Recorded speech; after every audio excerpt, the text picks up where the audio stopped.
Hey everybody, welcome back to the Plays and Fades YouTube channel. I'm your host, Gordo Gambles, and welcome back to the full card breakdown. This time for UFC Vegas 103, we are back in the Apex for actually what is a pretty fun card this weekend. 12 fights to talk about, all headlined by Almabaev and Kape, a fun flyweight main event. Honestly, I'm a pretty big fan of this card, and I do think it'll be pretty entertaining. So without wasting any more time, make sure to check out Established Run for more DraftKings content, check out CoolBet for more betting content, and let's break down some fights. Quickly, before we jump into the video, just want to say, I did see your comment last time. I am looking to do more mic options. So if you guys do have anything else, more recommendations, questions, concerns, anything about the pod, leave them in the comment section down below. I appreciate everybody for tuning in. Let's not waste any more time.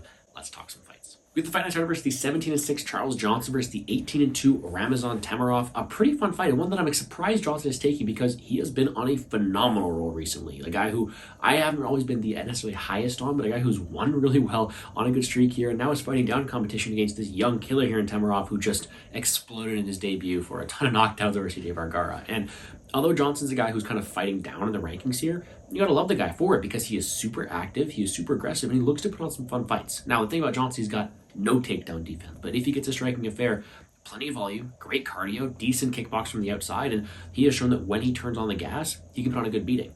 Temirov really seems like a ball of energy. He has a ton of power. There is no understating that. He was knocking Vergara around. You've seen on the regional scene as well. This guy can really put your lights out.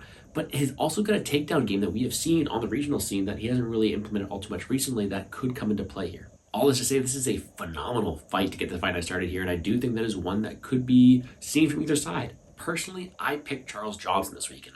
I'm not the biggest Charles Johnson guy, but I had to favor his volume, his minute winning metrics, his height and reach advantage. I mean, 5 inches in height and 7 in reach is definitely something you can account for. And just the level of competition and volume is something that I'm backing him for. I could definitely see a path where Temirov can either land a big, powerful shot and get a knockdown. I mean, Temirov does have a ton of power, but Johnson has shown good durability. I would rather see Temirov go for takedowns. I just haven't seen him do it at a high enough level to pick him straight up here against Johnson. It could very well be that Temirov looks good early, maybe Johnson takes over late. Either way, I think it's going to be a moment versus minute winner, and I just have to favor level of competition for Charles Johnson. So give me him to get the night started. On DraftKings, though, you can make a case for either side. Charles Johnson, not the best historical scorer, 85, 91, 72, 72. Not really cracking 100 points unless he's facing Jimmy Flick, but I think he's going to have to put on a solid pace to beat Temirov here. I think he's got a better chance to win than his price tag entails. And the flip side of things, Temirov, 8.4K, scored 119 in his debut. 129 in his debut, a ton of power. I think his major win conditions is either wrestling or knockout upside, and something that could score very well. So Temirov's probably the better GBP play, probably better Johnson and cash. I think you could go without him, but I am picking the dog here to get the night started. We then have the 13-9-1 Montana De La Rosa versus the 11-4 Luana Carolina. What we do have here is a lower level striker versus grappler matchup. I mean, both these girls have had their flaws inside the UFC and has fought and lost to better competition, but they're middle of the pack fighters. Luana Carolina is actually on a 3-fight winning streak, so good for her, but people who are going to lose when they get that step up in competition. Now, you have to give credit to Montana De La Rosa, Macy Barber, Tatiana Suarez, Viviane Araujo. I mean, she's fighting really good level of competition, but she seems to be that typical wrestle boxer, right? She wants to take you down. That's her major path to victory. Attempts a ton of takedowns to do so, and against these lower grapplers, she's able to have success. Whereas Luana Carolina, she wants to keep it on her feet. She has way better Muay Thai, in my opinion, way better kickboxing. As someone who wants to keep it from the outside, she's got solid volume, she's got solid length and pop in her punches, and she can win minutes on the feet. We did see De La Rosa kind of win some boxing shades last time, but trust me, she does want to get this fight down on the ground. I think that's her best path to victory here. So it comes down to a matchup where I think Montana De La Rosa is going to have a clear advantage down there, and I do think she can get the wrestling done. And typically, I do like my wrestlers over boxers, but truth be told, this is a girl with 33% takedown offense versus a girl with 73% takedown defense, someone who is fending off takedowns from better grapplers, in my opinion, like the Lupita Godinez. I think Luana Carolina's difference on the feet is good enough to really keep her upright here, and I do think she has more weapons to deal with on the feet. So I'm picking Luana Carolina in a lower confidence affair. I just think she's able to keep this upright, although you could tell really early if De La Rosa is able to have wrestling success, I do think it's her fight to lose. I'm going to really back the takedown defense of Luana Carolina here. DraftKings-wise, not really the most interest here. If anything, it's dog or pass, because although I'm picking Carolina, 72 last time, 76 before that, 59 over Godinez, 64, not much really grappling upside. I don't see her getting a finish. She is really dependent on volume, and her opponent's really going to try to stall her out. Flip side of things, De La Rosa could be in play if you are looking for underdogs. Has scored 111 twice already, is going to look for takedowns, and we have seen her go out there, land 5 takedowns in fights before 3. She's going to need to get taken upside here. I just don't know if she has too much success, so not someone looking to go to the well too much. Really, not my favorite fight on DraftKings, and one where I'm going to pick Carolina and look to move on. And then we have what I think is my favorite fight in the entire card, the 15-3 Lucas Almeida versus the 9-1 Danny Silva. And let me tell you, this is going to be a war. Both these guys come in with a ton of volume, decent power, and they want to go out there and put on a performance. They really throw defense out the window, putting it nicely, and they want to take each other's heads off. We've only seen Danny Silva twice under the UFC banner, once in the Contender Series where he put on an absolute beating over a really tough Angel Pacheco, and then a really solid performance against Culibao that he showed he can wrestle a bit too. He showed that he's able to go mix up his game, and I don't think Culibao's a bad fighter at all, so I do think that was a pretty good win for him here. He's a guy who is definitely susceptible to being hit in the feet. You can definitely say that again. But a guy who's got great boxing, is able to mix it up to different weapons on the feet, and show that he can wrestle there as well. I do think this guy's got some pretty good well-rounded skill sets, solid cardio as well. He's looking to improve his game. Lucas Almeida is a clear killer to be killed fighter. A ton of power on the feet. That cannot be understated. Knocked out Trezano, had some great performance in the Contender Series as well. This guy is just a ball of energy and is super, super explosive.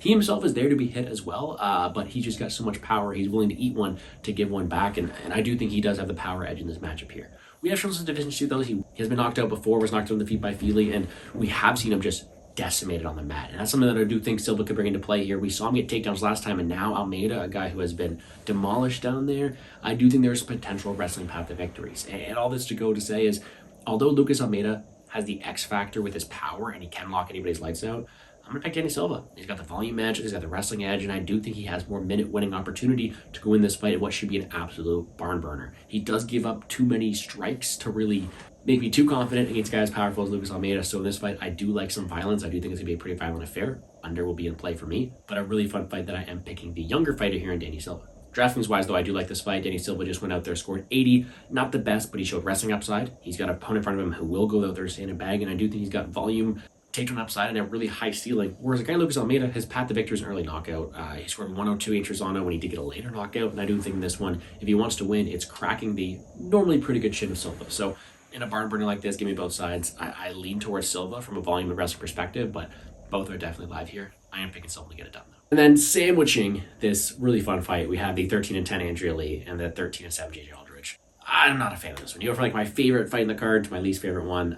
Andrea Lee's 0-5 in her last 5. Someone who, yes, has done well in the past, but is not in a good run recently. A solid kickboxer on the feet, but she has really, really struggled against a high level of competition. She's even been dropped in a couple of these fights, losing close to decisions.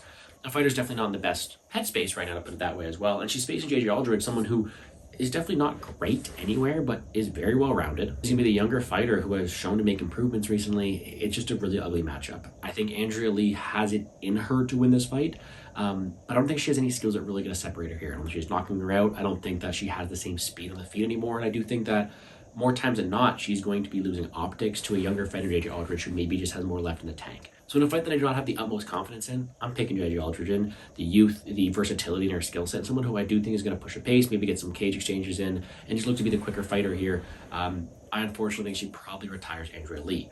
Do I feel confident enough to play her at minus 200? Probably not. I do not shame anybody for picking Andrea Lee in this matchup. I would maybe shame you if you bet a lot of money on it because it is a pretty ugly fight, but one where I did end up picking the favorite in JJ Aldrich. DraftKings-wise, yeah, no. JJ Aldrich has scored under 85 points against everyone not named Liang Na. And I do not think Andrea Lee is Liang Na here. So not a fight I have too much interest in. At 8.7, she is almost a complete fade for me. I don't think her getting too many wrestling takedowns. I don't think she's getting too many finishes here. Volume-based decision that is pretty close in my opinion. Whereas Andrea Lee, I guess, could have some volume upside in a win. Her last 2 wins scored 103, 115. It's just, those are both finishes. I don't think she's finishing JJ Aldrich. I think she loses 5 more times than not. She doesn't have the same youth and output. If anything, Lee, but truthfully, a pass on this fight in general. I did pick Aldrich, though. Then we have the 29-6 Douglas Silva de Andrade versus the 21-7 John Casteneda. A very fun fight here. You do have a pretty high action one. Douglas Silva de Andrade, 39 years old at 135 is pretty impressive, and this guy is absolutely shredded. And you know what? He fights exactly how he looks. A ton of power, right? If you're an old man who's shredded, you better have power. And that's what he's going to do. He's going to take your head off. He's still pretty quick. I will give him that. But, you know, at 39 years old, it's hard to trust him all too much. He can be out volume. We've also seen him taken down before as well. He's got knockout upside, and that's really what I'm left to see from him at this point. John Casteneda is, you know, cool nickname, Sexy Mexi. But but I think has more versatility. I mean, he landed 119 strikes against Kong in a really fun fight there. More volume, I think, is able to push it for solid pace as well. I mean, we have seen him land takedowns. He landed takedowns in each of his last 4 fights. He's landed 10 takedowns in his last 4 fights combined, and a guy who I do think is able to mix that up there. So I just think John Casteneda has more weapons. Of course, there's an opportunity for Silva de Andrade to go out there and land that knockout blow. I just don't think it's all too often. I think John Casteneda probably wins this fight more times than not with volume, with wrestling upside, and just being the better minute winner in general. The youth on his side and the pace he definitely brings. So give me John Sexy Mexi Casteneda to get it done. I do think he gets his hand raised here. DraftKings wise, though, I think he's a viable play at 8.9K. I haven't talked about a lot of my favorite plays yet, but I do think he's someone who is viable. He's a dangerous play at 8.9K, and I don't really see him getting a finish 100% of the time, so definitely risky. But a guy who I do think has wrestling upside, who has solid pace, and 95 in a win last time, I do think he could replicate that here. But still, not my favorite play on the slate. It's more of a contrarian play in the mid-range, whereas Silva de Andrade is a tournament play. Is able to score well in knockout wins, 120 against Mozara, 105 against Perello. When he's getting finishes, he's scoring very, very well, and I kind of think that's his path to victory here. So maybe we're saving my favorite DraftKings fights for later, but I did end up picking John Casteneda in this one. And then we have the 17-6 Ricardo Ramos versus the 17-6 Chevy Mariscal. 2 fights with the same record and not the same money line. Let's put it that way. Chevy Mariscal is a very big favorite in this spot here and a pretty hyped up guy. The guy is a pretty solid striker. He's pretty well rounded everywhere. And although he doesn't have maybe the specialty in one area or the other, he's got a ton of heart. I mean, this guy's pretty well rounded wherever it goes, but he does stand out in the fact that he will put his all into it. He will put on a good performance and he can fight in all aspects. The main reason he's such a big favorite is just the Ricardo Ramos we have here right now. A very untrustworthy fighter who's been submitted in round 1 a couple times in the past, who we have seen knocked out, who we have seen lose fights and decisions as well. Like, the guy is just not always the most trustworthy, although he's got a pretty solid submission game and he's able to compete in the feet sometimes. He's also there to be hit. He puts his head into horrible positions as well. He's susceptible to leg kicks, and I do think that he is able to probably lose striking optics against someone like Chevy Mariscal a lot of the time. Additionally, Ramos looks like he sometimes quits in there, is able to give up, and Chevy Mariscal looks to make you quit. I mean, he went out there, put on a beating against Damon Jackson last time. It was really looked really good inside the UFC, being tough, being durable, going forward with a very offensive, heavy pressure, as well as landing a ton of shots in the feet, looking to damage with leg kicks, and even mixing takedowns if he has to. Mariscal's look good. So I just think he's in a better headspace right now. I think he's a more trustworthy fighter. I think he's able to go out there and put on a beating against Ramos, spam leg kicks, they don't ton of damage to the feet, and look to make him quit. And unfortunately, though, the line is getting up there, I did end up picking Chevy Mariscal this week. It's really hard to go against him and what he brings to the table here. DraftKings wise, 9.4K, so the most expensive fighter on the slate and not too expensive. I'll be playing him. I mean, he definitely stands out in this top range as someone who I do think wins more often than not, and I do think he's someone who does also have some KO upside. He's a guy in Ramos who, like I said, is there to be hit and has sometimes quit before. So give me Chevy Mariscal. I do think he went 9.4K. If I'm able to afford him, I will pay up to get to him. I do think if I have the salary too, he's a guy I'll look to play, although I am not forcing him into my lineup if I don't. And then on the main card, we have the 9-0 Danny Barlow versus the 12-2-1 Sam the Future Patterson. This is another fun fight. I do like this one here too. It is left hand to God, Danny Barlow, a guy with a ton of power, a phenomenal athlete, but a guy who's relatively untested versus a guy Sam Patterson who has shown a well-rounded skill set despite his potential lack of striking defense, putting it lightly. And I think that's why they have Danny Barlow being such a big favorite, is he's a guy with a ton of power. Left-handed God is legit. He has got a ton of power. He is a very good striker from the outside and a very athletic fighter. And we have seen him put people's lights out a few times. Whereas you have a guy in Sam Patterson who is 6'3", a very tall fighter for this division, but who really tries to use that tall man defense, get his head out of the way, and is there to be hit. And I think that's kind of why that striking defense is allowing Barlow to be a big favorite, because I do think Barlow wins the striking exchanges. You have to favor his durability and power over what Sam Patterson brings to the table, and I do think that makes it for a reasonable price tag on Barlow. However, there is always that question mark of what does Barlow look on the ground? I mean, he is improving, but when we have seen him on his back, he looked pretty lost down there. It's definitely not his forte, and Patterson does have a decent submission grappling game on the mat. So I do think there are paths for Patterson to win this. However, just with the athleticism Barlow brings, with his sprawls, with his distance management, and the power he has on the feet as well, I think there's just more paths for Barlow's, and I think most of the time this fight takes place on the feet. One where I have to favor the power, the accuracy, and the durability of someone like Danny Barlow. I do think more times than not he is able to land that knockout blow, but in a fight where I expect this to end us at the distance, Barlow by KO, and there's still a slight chance for some Sam Patterson by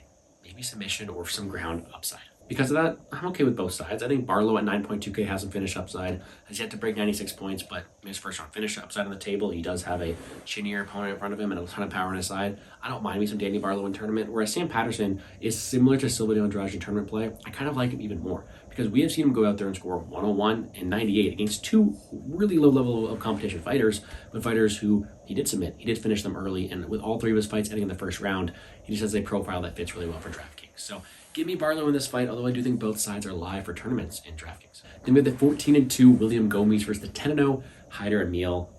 Just the epitome of clash of styles here. You have the super exciting Haider, guy who has scored 132 and 107 points on DraftKings in 2 knockouts. He brings a ton of pace, ton of pressure. He is like the Marab of striking. He wants to go out there and land on you at will. He is not going to stop going forward. A ton of volume, a ton of pace, ton of pressure. He does get tired. He does slow down, but he pushes through the cardio barrier, and he looks pretty good doing so. He is just an all-action fighter. And he's facing William Gomis, a guy who is also undefeated in the UFC, but he scored 79, 41, 69, and 64. Disgusting. Imagine having two fighters both undefeated. One of them averages 119 points on DraftKings. The other one averages 63 points on DraftKings, and all of them won. It's horrible. William Gomis wants to keep his fight on the outside. He is a very good point striker and counter striker, but he's boring at doing so. He can take you down if he has to. He is more of a slow the fight down, let's fight on his terms, and he's pretty good at winning point matches because of that. Whereas Haider Amil is just going to throw all caution to the wind and look to break you, with that forward pace and pressure. So clash of styles, super fun. Of course, we're cheering for Haider Amil here, but whose style is going to prevail? I want to back Amil. I like him going forward. He has proven me wrong before. But as much as I don't like him, as much as I don't really like William Gomis, I think he's a smart fighter. And I do think he's someone who is able to change the fight to beat his opponent. And I do think here he's going to have an opportunity to land the more damaging shots. He's going to have the ability to land at a guy at will. And I do think he's able to also potentially get takedowns here.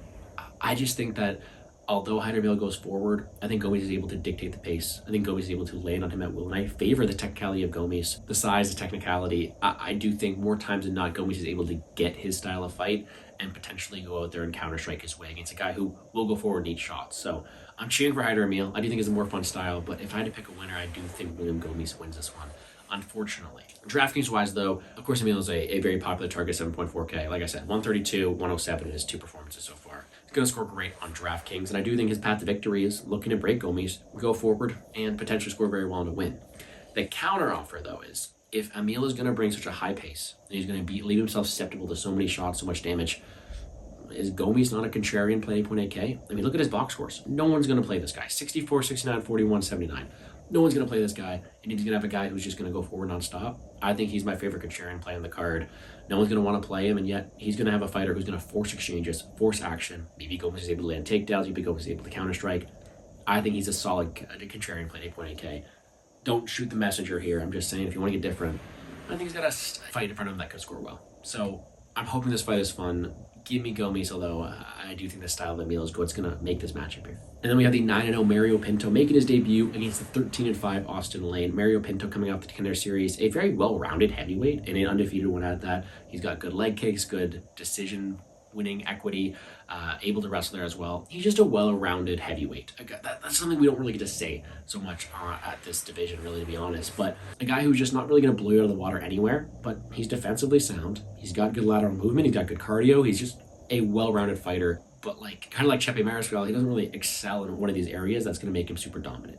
Austin Lane, former NFL player, a guy who I'm just not the biggest fan of. He was able to get a win last time against Rebellious Despang, but in a fight that he was just facing a guy with a clear deficiency in his game. And he's really going from a guy with a clear deficiency in his game to a guy who doesn't really have one in Mario Pinto, because Mario Pinto's look really good. So I'm on Mario Pinto this week. It's been a pretty horrible breakdown, if I'm being honest, but I don't really have no words to say it other than Lane is a one-dimensional wrestler who's not really the best wrestler at that. He really relies on his physicality, athleticism, with not the best durability, versus a guy in Pinto who I think's got a very snappy jab, a guy who's got great cardio, very athletic in his own right to defend the takedowns, and a guy's probably just going to piece him up from the outside for the first 2 rounds until Lane falls. So give me Mario Pinto to win this fight. I think it's his to lose here. He's got all the clear advantages here, and it is probably a setup fight for him to succeed and continue his undefeated record. However, at 9.3K, here's a real question on DraftKings. Is he sandwiched between 2 really solid scorers? And, well, Pinto hasn't really shown urgency. He's not going to go out there and shoot takedowns. He hasn't really gone out there and forced knockouts in a lot of these fights. I think he's willing to be patient in a lot of them. So he's not a must-play at 9.3. I prefer the other plays around him anything. If anything, he's kind of a contrarian play in that top range, hoping Lane's chin's really just that bad. So give me Pinto to win. Not my favorite fight on DraftKings, but I do think that Pinto could have some upside if Lane sucks. So give me Pinto to win. Keep that undefeated record. Then we have the 17-5 Nasrat Haqparast versus the 4-2-1 Esteban Ribovics, and this is going to be another fun fight. One that should not be in the apex. Let's say that for sure. But Esteban Ribovics has really burst onto the scene and looked great. Won his last 3. I was there live for his highlight reel knockout over Terrence McKinney, and then that fight at the Sphere, one of the great, I think it won fight of the year, maybe not. I think maybe lost to Holloway, but one of the fights of the year. I still can't believe how Zellhuber stayed up. It was an absolute war. And you know what? Ribovics is good. He is never going to stop going forward. He's extremely powerful, but he's there to be hit in his own right. Now the bet was defensively sound, and a guy who is also there to be taken down as well. But you're not going to knock this guy out. He's got a ton of heart, and you're not really going to slow him down. So you have to match his pace on the feet or potentially look to take him down on the ground, in which he has shown to be very resilient and very athletic in his own right. So Ribovics is a fun fighter and a guy who has come through in his last couple performances. Whereas Haqparast has been at the top for a while. This guy is also a very good boxer, a ton of volume, has shown some power again recently as well, and a guy who can go out there and wrestle if he has to, but who am I kidding? He's not wrestling here. He is also a very good volume boxer on the feet. Haqparast has fought a great level of competition. I mean, you look at him fighting Hooker, Green, Dober, Jared Gordon in what was a very close matchup last time. The guy is a very well-versed fighter who's fought a lot of these top guys, and I like the Kape. He trains at a TriStar as well, but a guy who's been at the top for a while. So, sure, I understand Ribovics being the favorite in the popularity contest, having that knockout upside, being resilient, and being a young fighter, but Haqparast is only a year older, not even a year older, sorry, with a ton of experience, getting the fight he wants, which is a 15-minute kickboxing affair with a ton of strikes exchanged. And I think Haqparast actually has more volume in this one. So with the camp he has, with Haqparast matching the volume, having proven cardio at the stage, I'm surprised the way the line is. And I'm actually going to pick the dog here in Haqparast straight up. I know that's a cardinal sin, going out there and going against Ribovics, but he hasn't really proven himself against top level of competition. He was losing that fight against Zellhuber in my eyes, and Haqparast is also a guy with a ton of volume on the feet as well. So yes, Ribovics has more knockout upside. Yes, he's going to continue going forward. He's probably going to win the moments, but I think Haqparast is a better minute winner. I think he's able to go out there and fight a better level of competition, and I do think at plus 220, this guy is a very live underdog this week. So give me Haqparast with a longer reach, ton of volume, and a solid camp. I do think he's a solid play this week, and I'm surprised at the line the way it is.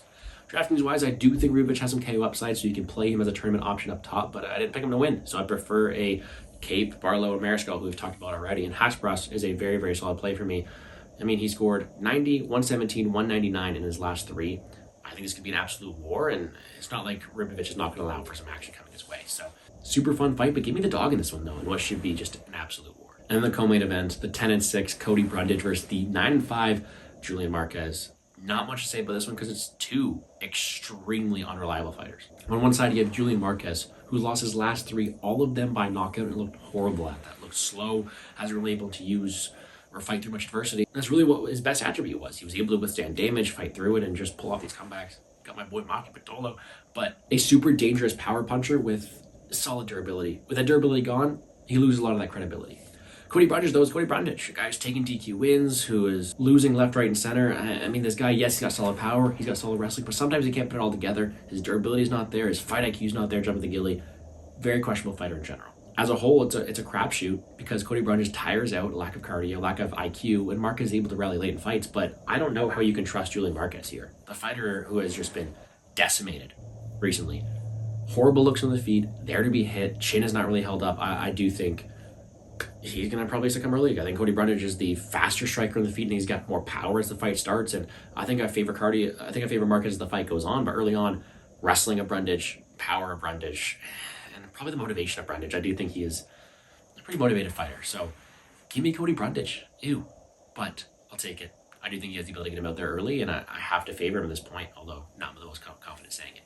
Despite that, DraftKings-wise, Cody Brundage, 7.7. Yes, I'll play him on DraftKings. In his wins, he scored 101, 96, 114, 97. I'll take that all day. Whereas Marquez, 85, scored 105, 73, and 85 in his 3 wins. I do think this fight ends early. I do think it scores pretty well in doing so. Give me Brundage, although both sides are live on DraftKings. And then the main event, flyweight, 20-7, Manel Kape, 21-2, Almabaev. Very fun fight. Almabaev really making his way to the top. 4-0 inside the UFC has looked pretty good in the match. It's going to be a real test because Manel Kape looked great last time. Is a perennial guy at the top here, a guy who's been fighting some really good level of competition his whole career in different organizations as well, and a guy's just going to be a really good boxer. However, we have seen Kape struggle on the mat before. We've seen him kind of slow down in fights, and sometimes he's not the same fighter that he is. I mean, last time he really reached flow state, looked really good, but Marquez stalled him out. We've seen him taken down and held down before. He's definitely beatable. And Almabaev, this newer prospect who we haven't seen all too much, who hasn't really fought the best level of competition, this is going to answer a lot of questions. Now, he is a very solid wrestler. 9 takedowns against Vergara, 6 against Johnson. The guy is a phenomenal wrestler, very good top control, very dangerous submission game as well, but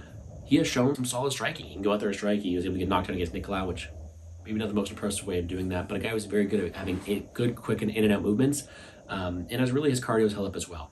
But in a 5-rounder here, on a relatively shorter notice, I did have to go with Kape here. His takedown defense has looked pretty solid of late. I do think he's going to have a clear advantage on the feet, a clear level of competition advantage, and I've at least seen him have good cardio to go all 5. So give me Kape. I really think he's finding his own here. I do think he's got the much better striking game, to say the least, but I do think he's able to fend off these takedowns, or at least have 5 rounds to work. DraftKings-wise, I don't think this fight is necessarily a must-play. I mean, Almabaev is someone who is going to threaten takedowns. If anything, I kind of like the Almabaev side a bit more on DraftKings due to win conditions, because there's a real possibility that Kape goes out there, outstrikes him for 3 rounds, or 5 rounds, and scores okay in what is a decent top range this week. So I do think he has the striking upside. I don't expect Kape to get upside and takedowns, and I don't think I'm going to get too many finishes here too often. So I don't think it's a must play up top, although I do think with 5 rounds to work, he is viable at 9K. I kind of almost like the Almabaev side 7.2. His win condition scores very, very well. Wrestling heavy upside, a guy who's going to go out there and shoot a ton of takedowns, and if he wins, is going to score very, very well doing so. So big and Kape, don't mind the Almabaev side on DraftKings, and what should be a really fun fight,